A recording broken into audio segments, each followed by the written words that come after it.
భారత రాష్ట్రపతి ఎన్నికల సందర్భంగా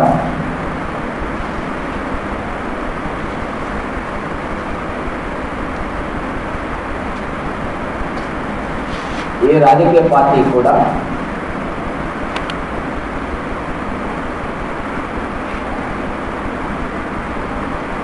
తన సభ్యులకు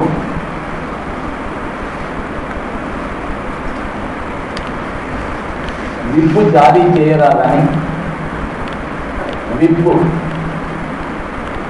చేయరాదని ఆదేశిస్తూ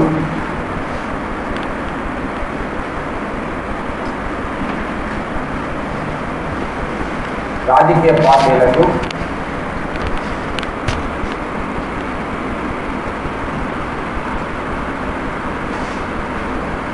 సర్క్యులర్లను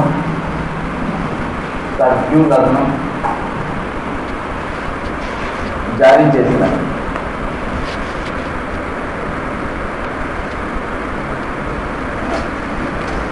ఓకే,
మన రాజ్యాంగంలో ఉన్నటువంటి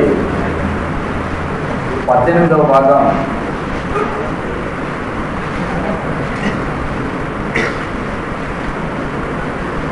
ఈ అత్యవసర పరిస్థితులకు సంబంధించినటువంటి అంశాల గురించి తెలుస్తుంది.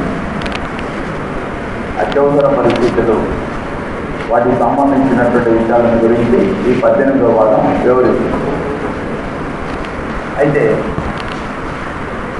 ఈ అత్యవసర పరిస్థితులు ఏ సందర్భంలో విధిస్తారు, ఎందుకు విధిస్తారు, దీనికి కారణాలు ఏంటివి, అత్యవసర పరిస్థితులు విధించినప్పుడు వచ్చేటటువంటి మార్పులు ఏమిటి, ఇవన్నీ కూడా ఒక పెద్ద ఇంపార్టెంట్ అయినటువంటి టాపిక్ ఇది.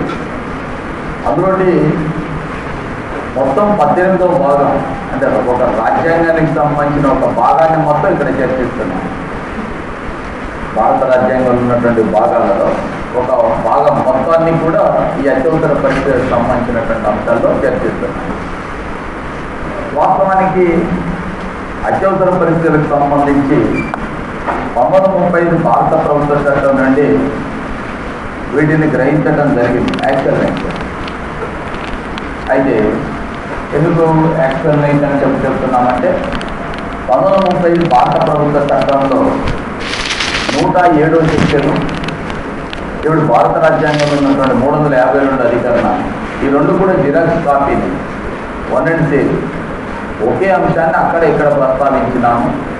కాకుండా అక్కడేమో 107వ సెక్షన్ అని చెప్పినాము, ఇక్కడ 352 అధికరణ అంటున్నాము.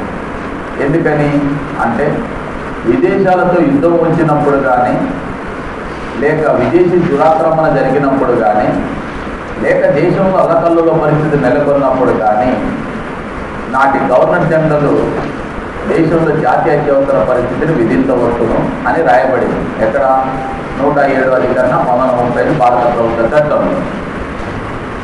మరి ఇప్పుడు భారత రాజ్యాంగంలో 352 అధికరణ ఏం చెప్తుంది అంటే, భారతదేశంలో విదేశీ దురాక్రమణకు గురైనప్పుడు లేక విదేశాలకు యుద్ధం సంభవించినప్పుడు, దేశంలో సాయుధ తిరుగుబాటు జరిగినప్పుడు, ఇప్పుడున్నది కానీ సాయుధ తిరుగుబాటు కూడా ఫస్ట్ ఉన్నది కానీ నేను చెప్తాను దాని గురించి. ఒరిజినల్గా రాజ్యాంగంలో కూడా దేశంలో అల్లకల్లోల పరిస్థితి నెలకొన్నప్పుడు భారత రాష్ట్రపతి, అక్కడ గవర్నర్ జనరల్ అన్నాము, ఇక్కడ భారత రాష్ట్రపతి జాతీయ అత్యవసర పరిస్థితి ప్రకటించవచ్చని చెప్పి ఇక్కడ రాసినారు. అందువల్ల 1930 భారత ప్రభుత్వ చట్టం నుండి అత్యవసర అధికారులను తీసుకున్నామని చెప్తాం. కానీ బుక్స్లో మనకి ఏమనుంటుంది? జర్మనీ నుంచి గ్రహించినట్టుగా ఉంటుంది. మరి వాస్తవానికి 1930 భారత ప్రభుత్వ చట్టం నుంచి అధికారులను గ్రహించినప్పుడు మళ్ళీ జర్మనీ గురించి ఎందుకు రాసినారనేది ఇక్కడ డౌట్. జర్మనీ గురించి రాయటానికి వేరే కారణం ఏం లేదు. ఒకే ఒక కారణం ఏంటంటే, జాతీయ అత్యవసర పరిస్థితి విధించిన కాలంలో భారతదేశంలో జాతీయ అత్యవసర పరిస్థితి విధించినప్పుడు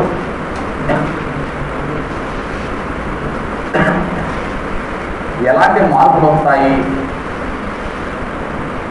జాతీయ అత్యవసర పరిస్థితిని విధించే విధానము, విధించినప్పుడు వచ్చే మార్పులు, ఈ రెండు కూడా మనం జర్మనీని ఫాలో అయినాం. వేరే ఏం లేదు. జాతీయ అత్యవసర పరిస్థితి విధించే విధానం విషయంలో కానీ, లేక విధించినప్పుడు వచ్చే మార్పుల విషయంలో కానీ, రెండింటి ఏదైనా సరే మనం ఏ దేశాన్ని ఫాలో అయినా? జర్మనీ దేశాన్ని ఫాలో అయినా. అందుకోసమే జర్మనీ అనేటటువంటి పదాన్ని వాడుతుంటారు. భారత రాజ్యాంగాన్ని గురించి డాక్టర్ బిఆర్ అంబేద్కర్ ఏకకేంద్ర సమాఖ్య ప్రభుత్వాల గురించి చెప్పేటప్పుడు భారత రాజ్యాంగం 2 లక్షణాలను పొందుపరిచిన, ఏకకేంద్ర లక్షణాలను పొందుపరిచిన, సమాఖ్య లక్షణాలను కూడా పొందుపరిచిన. ఈ 2 లక్షణాల గురించి వివరించేటప్పుడు చెప్తారన్నమాట. భారతదేశం సాధారణ పరిస్థితుల్లో సమాఖ్యగాను, అత్యవసర పరిస్థితుల్లో ఏకకేంద్ర ప్రభుత్వంగా పనిచేస్తుంది అంటారు. 2008 ఇది ప్రశ్న. భారతదేశం సాధారణ పరిస్థితుల్లో సమాఖ్యగాను, అత్యవసర పరిస్థితుల్లో ఏకకేంద్ర ప్రభుత్వంగా పనిచేస్తుంది. అంటే భారత రాజకీయ వ్యవస్థ పనిచేసే విధానము, దాంట్లో వచ్చే మార్పుల గురించి చెప్పినాడు. ఆ చెప్పేటప్పుడు ఒక సమాఖ్య ప్రభుత్వం అకస్మాత్తుగా ఏకకేంద్ర ప్రభుత్వంగా మారుతుంది. ఎలా మారుతుందంటే, అత్యవసర పరిస్థితులు విధించినప్పుడు వచ్చే మార్పులను బట్టే అది ఏకకేంద్రంగా మారుతుంది. కాబట్టి ఈ విషయంలో మనం జర్మనీ పద్ధతిని అనుసరించడం జరిగింది. అందుకోసమే అనేక చోట్ల జాతీయ అత్యవసర పరిస్థితులను చెప్పగానే జర్మనీని రాయడానికి ప్రధాన కారణం ఇదే, వేరే కారణం ఏం లేదు. రైట్. తర్వాత ఇప్పుడు నేను మీకు ఈ అత్యవసర పరిస్థితి గురించి చెప్పేటప్పుడు మీరు మౌలికంగా కొన్ని ప్రశ్నలు వేసుకోవాలి. మౌలికంగా ప్రశ్నలు ఫస్ట్ ఆఫ్ ఆల్, ఏ అత్యవసర పరిస్థితి అయినా దాన్ని నువ్వు సమాధానం వెతికితే, సమాధానం కనుక్కోగలిగితే నీకు ఈ మొత్తం టాపిక్ పైన మంచి అవగాహన ఉన్నట్టే లెక్క. నేను కొన్ని ప్రశ్నలు ఉంటాయి. ఏ అత్యవసర పరిస్థితికైనా ఒక అత్యవసర పరిస్థితిని ఎందుకు విధిస్తారు, అంటే ఏ కారణాల చేత విధిస్తారు? 1. 2, ఎవరు విధిస్తారు? ఓకే, ఎవరి సలహాను అనుసరించి విధిస్తారు? విధించినప్పుడు ఎవరు ఆమోదిస్తారు? ఎంత మెజార్టీతో ఆమోదిస్తారు? తర్వాత విధించింది ఎంతకాలం అమల్లో ఉంటుంది? విధించినప్పుడు వచ్చే మార్పులు ఏంటివి? ఎవరు రద్దు చేస్తారు? ఈ ప్రశ్నకు ఆన్సర్ వెతికితే నీకు మొత్తం అత్యవసర పరిస్థితులకు సంబంధించిన విషయాలపైన ఒక అవగాహన వచ్చినట్టే లెక్క. ఏ అత్యవసర పరిస్థితికైనా, రాష్ట్రపతి పరిపాలకైనా, ఆర్థిక అత్యవసర పరిస్థితికైనా, జాతీయ అత్యవసర పరిస్థితికైనా ఎందుకు విధిస్తారు, ఎవరు విధిస్తారు, ఎలా విధిస్తారు, ఎలా విధిస్తారు, విధించిన దాన్ని ఎవరు ఆమోదించాలి, ఎంత కాలంలో ఆమోదించాలి, ఎంత మెజార్టీతో ఆమోదించాలి, ఆమోదించింది ఎంతకాలం అమల్లో ఉంటుంది, విధించినప్పుడు వచ్చే మార్పులు ఏంటివి, ఎవరు రద్దు చేస్తారు, ఎలా రద్దు చేస్తారు. ఈ ప్రశ్నలకు నువ్వు ఆన్సర్ వెతకడం అంటే ఎందుకు నేను అలా చెప్తున్నానంటే ఈ ప్రశ్నలకు నువ్వు ఆన్సర్ వెతికేటప్పుడు ఒక అత్యవసర పరిస్థితి గురించి నువ్వు పర్ఫెక్ట్గా అర్థం చేసుకోగలిగితే రెండవ రకమైన అత్యవసర పరిస్థితిని అర్థం చేసుకోవడం చాలా చాలా సులభం ఉంటుంది.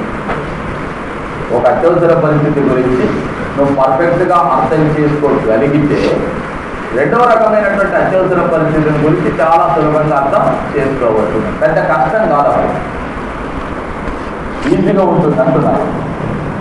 ఎందుకు ఈజీగా ఉంటుంది, ఎలా ఈజీగా ఉంటుంది అనేది ఆ అంశాన్ని చెప్పేటప్పుడే మీకు అర్థం అవుతుంది. ఫస్ట్ మనం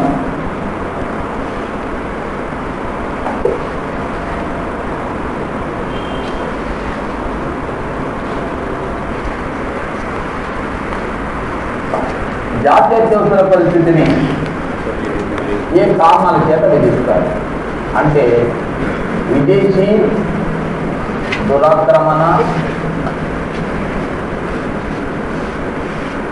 విదేశాలతో యుద్ధం,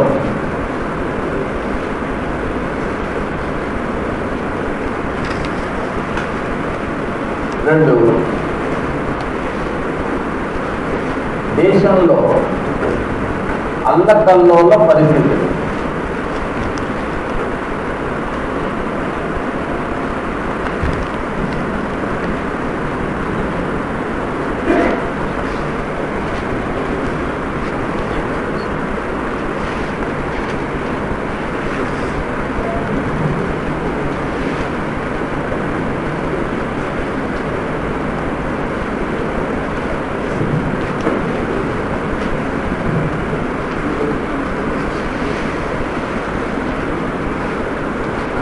ఒరిజినల్గా రాజ్యాంగంలో ఉన్నది మాత్రం విదేశాలతో యుద్ధం సంభవించినప్పుడు లేక దేశం మన విదేశీ దురాక్రమణ జరిగినప్పుడు విదేశీ కారణాలు.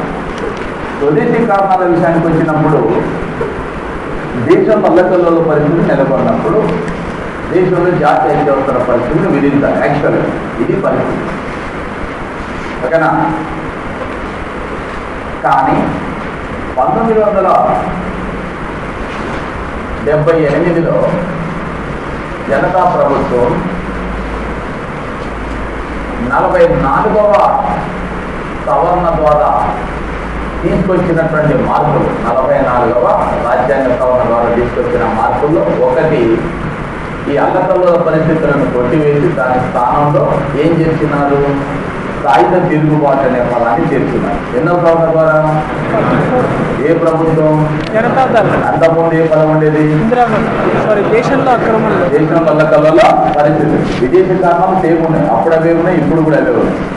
విదేశీ కారణాలంటే ఒకటేమో విదేశాలతో యుద్ధం కావడం కానీ విదేశీ దురాక్రమణ గురైనప్పుడు కానీ దేశంలో జాతీయ అత్యవసర పరిస్థితి విధించవచ్చు. అదే అంశం అక్కడ ప్రస్తావించబడేది, ఇప్పుడు అదే ఉంది.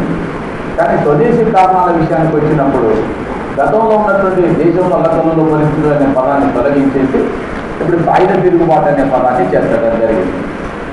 తర్వాత మరి ఇలాంటి పరిస్థితులు నెలకొన్నవి అని వాస్తవానికి రాష్ట్రపతి గారు అత్యవసర పరిస్థితిని ప్రకటించింది.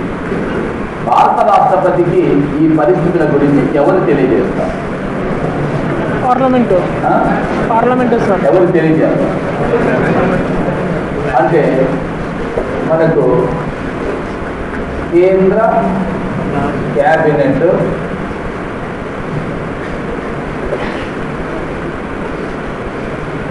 లిఖితపూర్వక సలహా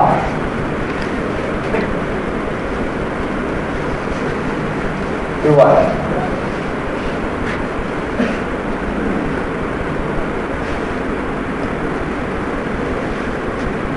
మీరు నెంబర్లు ఎందుకు చేస్తుందో మీరు ఐడియా ఉంటారు. కేంద్ర కేబినెట్ యొక్క లిఖితపూర్వకమైన సలహాను అనుసరించి రాష్ట్రపతి ప్రకటన చేయాలి. ఇది ఈ రెండు అంశాలు కూడా 44వ రాజ్యాంగ సవరణ ద్వారా జనతా ప్రభుత్వం చేసింది. క్యాబినెట్, మీకు భారత రాజ్యాంగంలో అంతకుముందు క్యాబినెట్ అనే పదం లేదు. 1978లో 44వ రాజ్యాంగ సవరణ ద్వారా 352 అధికరణలో క్యాబినెట్ అనే పదాన్ని చేసినారు. నేను చెప్పేది ప్రతి ఒక్కటి ప్రశ్నగానే వచ్చింది. భారత రాజ్యాంగంలో క్యాబినెట్ అనేటటువంటి పదాన్ని ఎప్పుడు చేసినారు, ఏ ప్రభుత్వం చేర్చింది, ఎన్నో రాజ్యాంగ సవరణ ద్వారా చేసినారు, ఏ అధికారంలో చేసినారు, ఇవన్నీ ప్రశ్నలే. క్యాబినెట్ అనే పదం ఇంతకుముందు లేదు రాజ్యాంగంలో. 1978లో చేర్చినారు. ఎవరు చేర్చినారు? జనతా ప్రభుత్వం. ఎన్నో సవరణ ద్వారా 42. ఎక్కడ చేర్చినారు? 352. కేంద్ర క్యాబినెట్ అనే పదం ఎలాంటి సలహా ఇవ్వాలి? లిఖితపూర్వకం. ఎందుకు లిఖితపూర్వకమైన సలహా ఇవ్వాలి క్యాబినెట్ అనేది ఇక్కడ ఆలోచన. 1975లో శ్రీమతి ఇందిరాగాంధీ మన దేశంలో ఆంతరంగిక జాత్యత్యవసర పరిస్థితిని విధింపజేసింది. ఏ సంవత్సరం? 1977. ఎవరు? ఆ టైంలో ఇందిరాగాంధీ భారత రాష్ట్రపతి అయినటువంటి ఫక్రుద్దీన్ అలీ అహ్మద్ దగ్గరకు అంటే రాష్ట్రపతి భవన్కి వెళ్ళి ఆమె ఒక ప్రధానమంత్రి హోదాలో సింపుల్గా ఫక్రుద్దీన్ అలీ అహ్మద్కి చెప్పి భారతదేశంలో ఆంతరంగిక జాత్యత్యవసర పరిస్థితిని విధింపజేసింది. ఈ ఆంతరంగిక జాత్యత్యవసర పరిస్థితిని విధింపజేసిన అంశం దేశంలో చాలా తీవ్ర విమర్శలకు గురైంది. భారత రాష్ట్రపతి గురైనాడు, ఇందిరాగాంధీ కూడా గురి కావడం జరిగింది.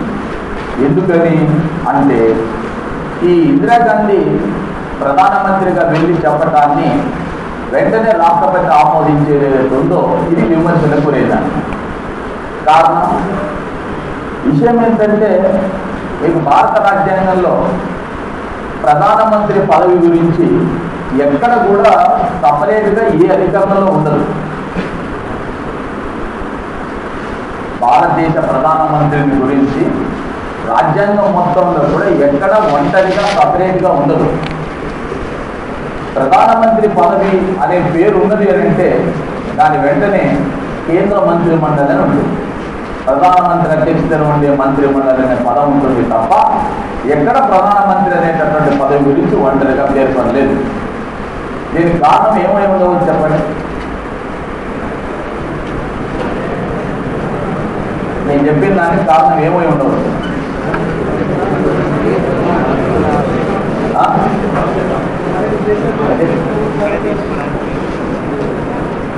గట్టిగా చెప్పు, ఎవరో అధ్యక్షుడు.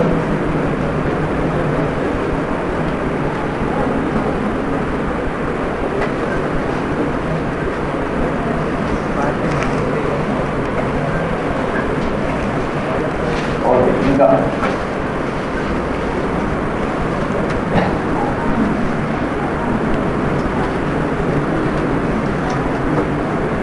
అయితే దాన్ని ఏమన్నా